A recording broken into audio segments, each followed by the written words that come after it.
Canterbury Christchurch University have had their student elections this week to decide who the new presidents of the student union will be. However, there have been some concerns that there will be a low turnout among student voters. I spoke to Jaren Dempsey, who is running for Education and Welfare President, about why it is important to vote. Sentiments behind that. So the student union is important to help other aspects of the student experience, whether it be societies and sports teams, or making the academic lives more pleasant, as well as improving the facilities that are exclusively used by students. The student union can have a huge impact on the lives of students. However, it is not just in student elections that we have seen a low turnout. With the general election on the horizon, I asked Jaren why students and young people are not voting.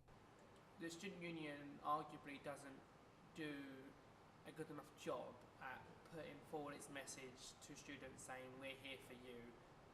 That's what they try and do, but it arguably doesn't really permeate the wider circle of students. The question now then is, how can we engage more young people in politics? What can the government and the universities do to bridge this gap? Jaren had this to say.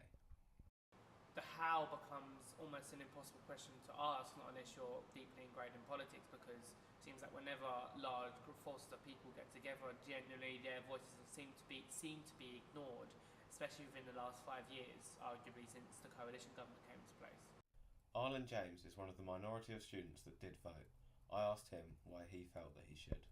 Once I actually started reading stuff that the other students were offering, I actually started to think that maybe this actually might better my future as a student, because at the end of the day we're paying £9,000 a year and I want to get the best out of it I can.